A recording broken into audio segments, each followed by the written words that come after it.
Hello students, আজ আমরা class 12-এর strong roots by APJ Abdul Kalam এই টেক্সটটা নিয়ে আলোচনা করব। এর লাইন বাই লাইন বাংলা মানে, তার ইনার মিনিং, সেইগুলো নিয়ে আলোচনা করব। কিন্তু একটা ভিডিওতে যদি আমরা পুরো টেক্সটটা কভার করতে চাই এইভাবে, তাহলে ভিডিওটা অনেক বড় হয়ে যাবে। সেই জন্য আমরা এইটাকে দুটো পার্টে ভাগ করে নেব। আজকের এই ভিডিওটা আমাদের সেই আলোচনার প্রথম পর্ব, অর্থাৎ ফার্স্ট পার্টের ভিডিও। এই প্রসঙ্গে আরও একটু বলে রাখি যে ক্লাস 12-এর রাইটিং রিলেটেড এবং সিলেবাসের অন্যান্য টেক্সট রিলেটেড আরও কিছু ভিডিও এই চ্যানেলে আছে। যদি তোমরা সেগুলো আগে না দেখে থাকো, তাহলে তার কিছু লিঙ্ক এখানে এন্ড স্ক্রিনে, আই বাটনে বা ডেসক্রিপশানের নিচে ওখানে দেওয়া থাকবে লিঙ্কগুলো। সেখান থেকে তোমরা দেখে নিতে পারো, বা তোমরা সরাসরি ইংলাইট চ্যানেল ভিজিট করেও সেই ভিডিওগুলো দেখে নিতে পারো। এছাড়াও স্পোকেন ইংলিশ বা অন্যান্য ভোকাবুলারি রিলেটেড বা অন্যান্য আরও কিছু ইংলিশ রিলেটেড ভিডিও দেখার জন্য তোমরা এই চ্যানেলটাকে ভিজিট করতে পারো। তাহলে শুরু করি আজকের এই আলোচনাটা। Strong roots by APJ Abdul Kalam. শুরুতে বলি, স্ট্রং রুটস এই যে টেক্সটটা আমাদের হায়ার সেকেন্ডারি সিলেবাসে দেওয়া হয়েছে না, এইটার নামকরণ এপিজে আব্দুল কালামের করা নয়। এটা এপিজে আব্দুল কালামের উইংস অফ ফায়ার বলে একটি অটোবায়োগ্রাফি আছে, সেখান থেকে নেওয়া একটি অংশ। স্ট্রং রুটস নামকরণটি হায়ার সেকেন্ডারি কাউন্সিলের করা। কেন এই টেক্সটের যতটুকু অংশ আমরা পড়ছি, এই টেক্সটের নামকরণ কেন স্ট্রং রুটস করা হলো, সেগুলো আমরা আলোচনার মধ্যে নিশ্চয়ই বলবো, আলোচনা করে নেব সেটা কেন স্ট্রং রুটস হলো। কিন্তু তোমরা এটা মাথায় রেখো যে স্ট্রং রুটস এই নামকরণটি ডক্টর কালামের করা নয়, এটা কাউন্সিলের করা। যে বই থেকে এটা নেওয়া হয়েছে সে বইটির নাম হলো উইংস অফ ফায়ার। টেক্সট পড়তে শুরু করার আগে এপিজে আব্দুল কালাম সম্পর্কে জেনে নেওয়াটা জরুরি। তো সুতরাং শুরুতেই কালাম সম্পর্কে যেগুলো বলা আছে সেগুলো আমরা একটু দেখে নিই। আবুল ফকির জৈনুল আবেদিন আব্দুল কালাম, 1931 to 2015, অর্থাৎ 1931 সালে এনার জন্ম এবং 2015 সালে উনি পরলোক গমন করেন। Was one of the pioneers of aerospace engineering in India. ইনি ছিলেন অন্যতম, ওয়ান অফ। এখানে একটা জিনিস খেয়াল রেখো, যখনই ওয়ান অফ হবে তারপরের নাউনটা কিন্তু সবসময় প্লুরালে হবে। দেখো, পায়োনিয়ার্স আছেন। পায়োনিয়ার মানে যারা কোনো একটা কাজ শুরু করেন, পুরোধা বলা যায় বাংলায়। পায়োনিয়ার্স অফ অ্যারোস্পেস ইঞ্জিনিয়ারিং, মহাকাশের যে সমস্ত ইঞ্জিনিয়ারিং নিয়ে যে সমস্ত কাজকর্ম ভারতবর্ষে, সেই মহাকাশ সংক্রান্ত ইঞ্জিনিয়ারিংয়ের কাজকর্মের তিনি অন্যতম পুরোধা ছিলেন। For a major part of his life, he worked as a scientist in Indian space programs. ইন্ডিয়ায় যে মহাকাশ সংক্রান্ত যে সমস্ত কাজকর্ম হয়, যেটা মূলত এই কাজটা করে যে সংস্থা, তার নাম ISRO, Indian space research organisation, সেখানে তিনি সায়েন্টিস্ট হিসেবে কাজ করেছেন the major part of his life. জীবনের মূল অংশটা বা একটা বড় অংশ সেখানে তিনি ইঞ্জিনিয়ার হিসেবে, সায়েন্টিস্ট হিসেবে কাজ করেছেন। Some of his famous works আর ইন্ডিয়া 2020, তার কিছু উল্লেখযোগ্য কাজ, অর্থাৎ এখানে বইয়ের নামগুলো বলা হচ্ছে, যে সমস্ত উল্লেখযোগ্য বই তিনি লিখেছেন সেইগুলোর কথা বলা হচ্ছে। India 2020, ignited minds, wings of fire, যে বইটার কথা একটু আগেই আমি বলছিলাম। He was the president of India from 2002 to 2007, 2002 সাল থেকে 2007 সাল পর্যন্ত তিনি ভারতবর্ষের রাষ্ট্রপতি ছিলেন। তিনি ছিলেন ভারতবর্ষের 11th প্রেসিডেন্ট। এছাড়া প্রসঙ্গত আরও একটা জিনিস তোমাদের জানিয়ে রাখি, হয়তো জিনিসটা তোমরা জানো, এপিজে আব্দুল কালামকে আরেকটি নামে ভারতবাসী চেনে বা বিশ্বের মানুষও চেনে, সেটা হলো মিসাইল ম্যান অফ ইন্ডিয়া। তার কারণ ভারতবর্ষের যে ক্ষেপণাস্ত্রের যে সমস্ত প্রযুক্তি, সেগুলোর ডেভেলপমেন্টের কাজে তিনি একটা অগ্রণী ভূমিকা গ্রহণ করেছিলেন, এবং সেই কারণেই তার এই একটা নিক নেম বা সব্রিকুয়েট তিনি পেয়েছেন, যে মিসাইল ম্যান অফ ইন্ডিয়া বলা হয় তাকে। এবার স্ট্রং রুটস বিষয়টা কি? Strong roots is an extract. Extract মানে একটা অংশ। স্ট্রং রুট হলো একটা অংশ from doctor Kalam's autobiography wings of fire. Doctor কালামের যে আত্মজীবনী আছে উইংস অফ ফায়ার বলে, অটোবায়োগ্রাফি মানে হলো আত্মজীবনী, সেই আত্মজীবনী থেকে নেওয়া একটি অংশ, সেটাই হচ্ছে স্ট্রং রুটস, যেটা আমরা এখানে টেক্সট হিসেবে পাচ্ছি। ইন দিস এক্সট্র্যাক্ট, এই অংশে, he talks about his childhood in his home town. এখানে তিনি তার হোম টাউন মানে যেখানে তিনি জন্মেছেন, বড় হয়েছেন, সেটাকেই হোম টাউন বলা হয়। যেখানে তার পৈতৃক বাড়ি আছে যে শহরে, সেটাকেই হোম টাউন বলা হয়। সেই হোম টাউনে তার চাইল্ডহুড, ছোটোবেলা সম্পর্কে তিনি বলেছেন। দ্য পিস মানে এই টেক্সটের কথা বলা হচ্ছে, the piece presents a delightful sketch of the author's early life and the development of his spiritual growth. এই টেক্সট বর্ণনা করে বা উপস্থাপন করে, প্রেজেন্ট করে আর ডিলাইটফুল স্কেচ, একটা বেশ আনন্দময় বর্ণনা। এখানে স্কেচ মিন্স ডেসক্রিপশন, বর্ণনা। ডিলাইটফুল মানে আনন্দপূর্ণ, আনন্দপূর্ণ একটা বর্ণনা দেয় of the author's early life, লেখকের শুরুর দিকের জীবন সম্পর্কে, and the development of his spiritual growth, এবং তার যে আধ্যাত্মিক যে বিকাশ তার জীবনে ঘটেছে সেইটা কিভাবে হয়েছে সেইটা সম্পর্কেও একটা বর্ণনা আমরা এখান থেকে পাই।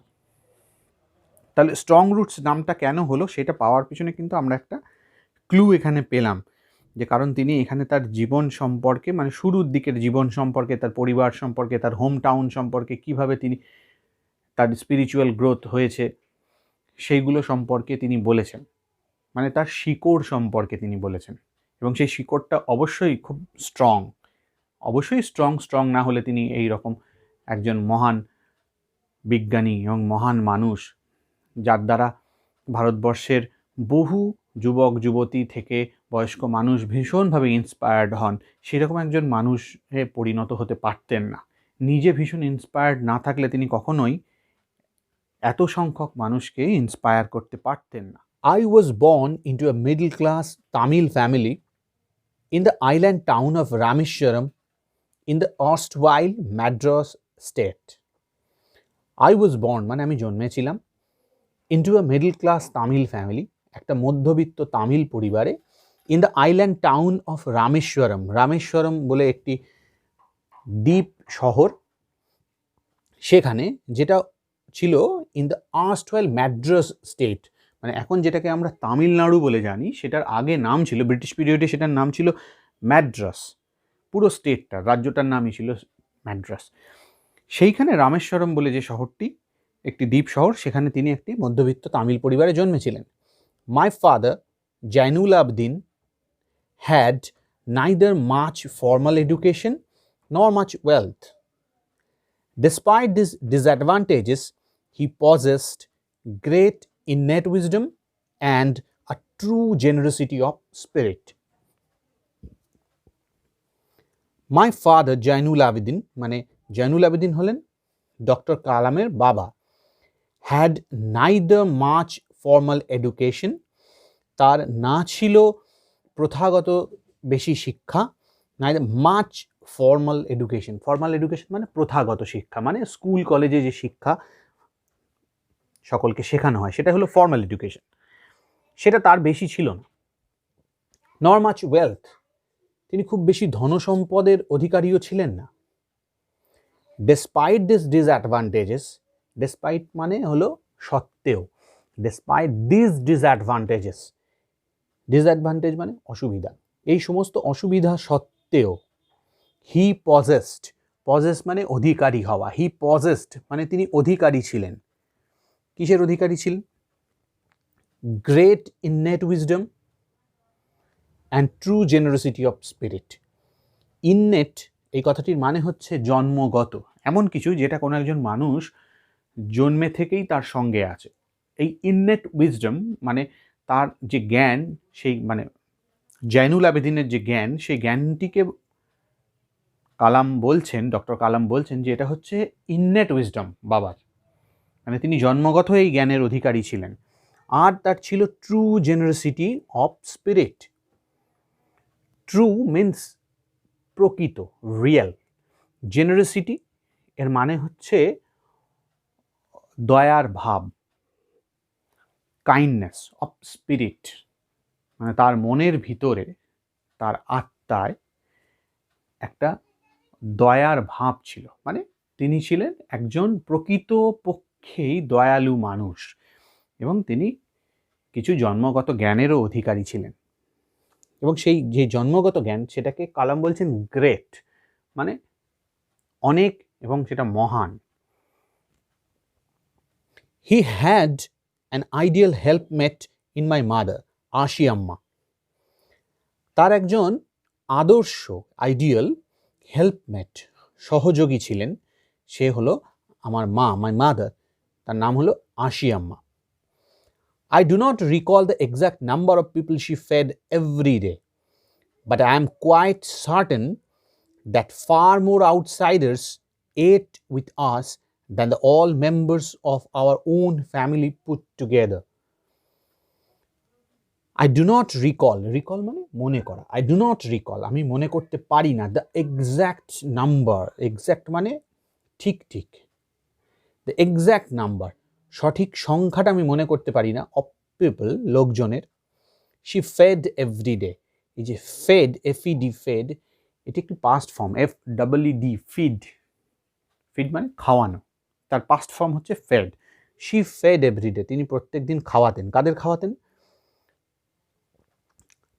লোকজনকে, পিপল। কালাম বলছেন যে তিনি প্রতিদিন যে সংখ্যক মানুষকে খাওয়াতেন তার সংখ্যাটা আমি প্রকৃতপক্ষে মনে করতে পারি না, but I am quite certain, কিন্তু আমি একেবারে নিশ্চিত, কোয়াইট সার্টেন, কোয়াইট মানে একেবারে বা পুরোপুরি, কোয়াইট সার্টেন মানে নিশ্চিত, I am quite certain that far more outsiders ate with us than all the members of our own family put together. All the members of our own family বলতে আমাদের পরিবারের সমস্ত সদস্য put together, একসঙ্গে, আমাদের পরিবারের সমস্ত সদস্য একসঙ্গে করলে যে সংখ্যাটা হয় তার থেকে far more outsiders, তার থেকে অনেক বেশি বাইরের লোক আমাদের বাড়িতে খেত, সেই ব্যাপারে আমি quite certain, পুরোপুরি নিশ্চিত। My parents were widely regarded as an ideal couple. আমার বাবা মা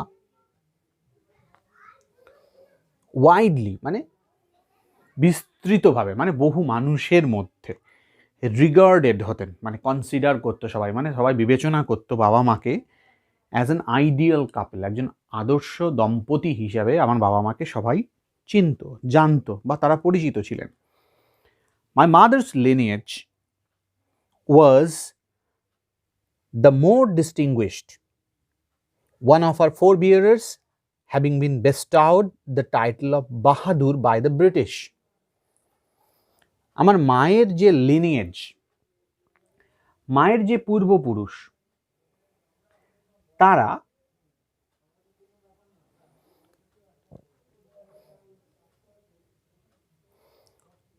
was the more distinguished, তারা ছিল অনেক বেশি রেসপেক্টেবল, মানে অনেক বেশি মর্যাদা সম্পন্ন, অনেক বেশি পরিচিত মানুষদের মধ্যে। My mother's lineage was the more distinguished, অনেক বেশি পরিচিত ছিল, অনেক বেশি রেসপেক্টেবল ছিল।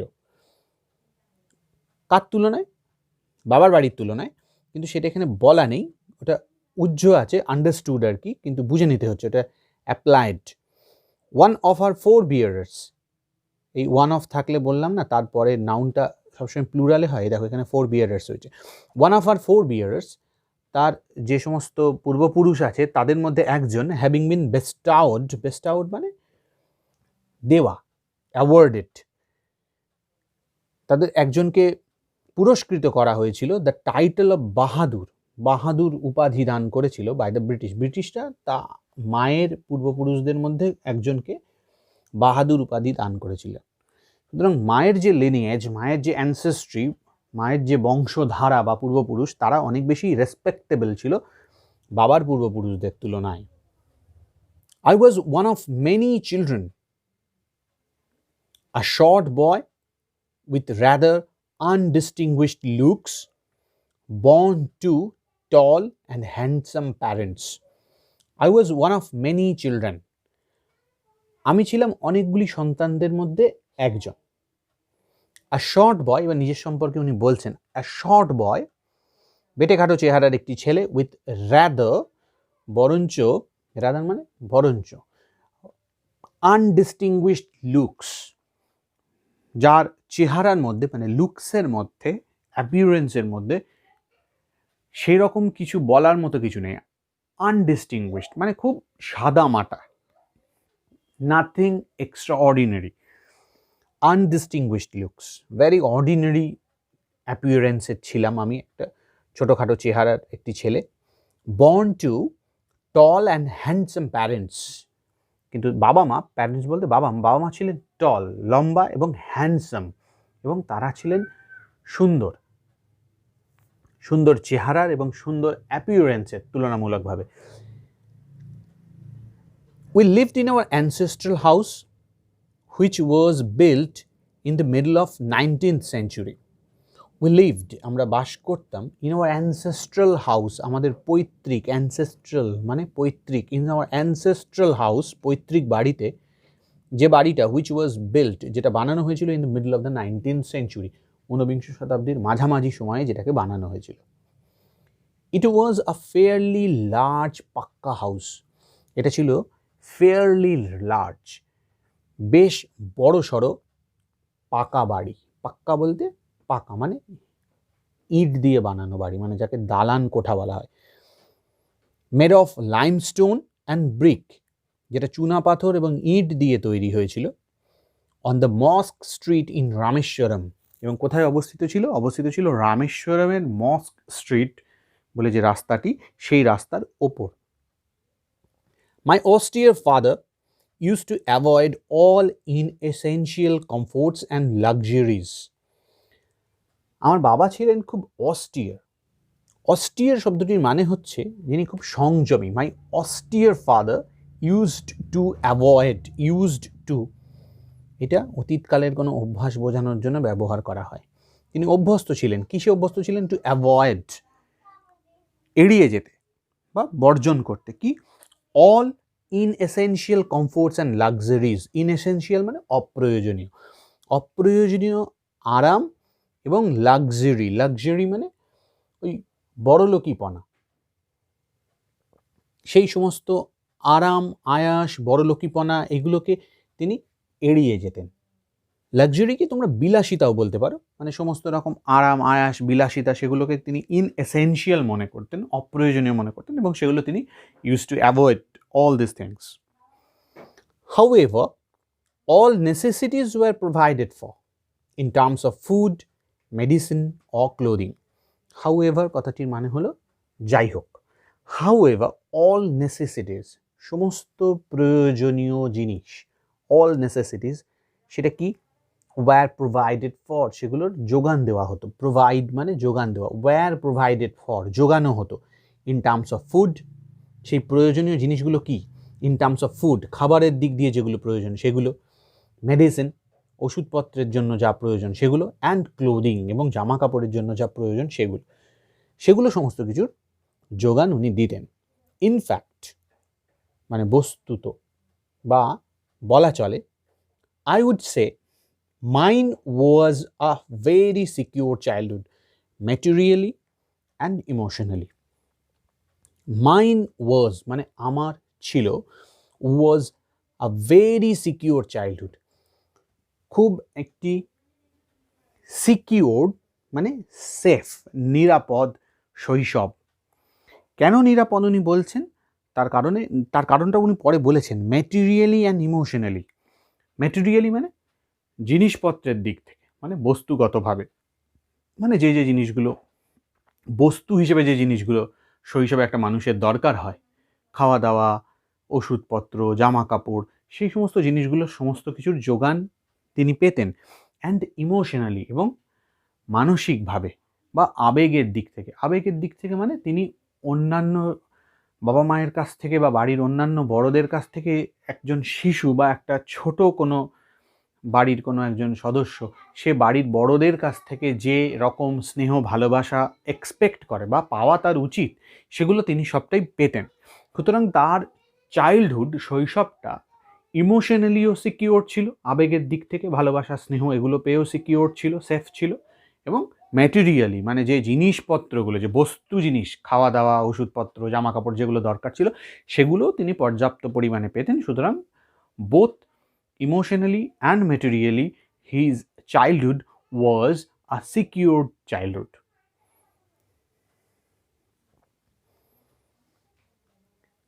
I normally ate with my mother sitting on the floor of the kitchen. I normally মানে আমি সাধারণত ate with my mother আমার মায়ের সঙ্গে খেতাম sitting on the floor of the kitchen রান্নাঘরের মেঝের উপরে বসে।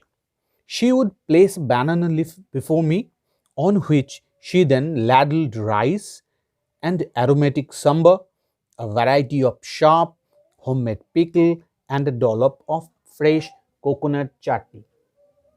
She would place a banana leaf before me. তিনি একটা কলার পাতা আমার সামনে দিতেন, মানে তারা কলার পাতায় করে খেত। On which she then ladled rice. তারপর তিনি হাতায় করে, ল্যাডল মানে হলো হাতা, তারপর এটাকে ভার্ব হিসেবে ব্যবহার করা হয়েছে। দেন ল্যাডল রাইস মানে হাতায় করে তিনি ভাত দিতেন, অ্যান্ড অ্যারোমেটিক সাম্বার এবং সুগন্ধযুক্ত ডাল দিতেন, সাম্বার দিতেন। আ ভ্যারাইটি অফ শার্প নানা রকমের ঝাল জাতীয় ঝাঁঝালো কিছু খাবার তিনি দিতেন। হোমমেড পিকল দিতেন, বাড়িতে বানানো আচার দিতেন।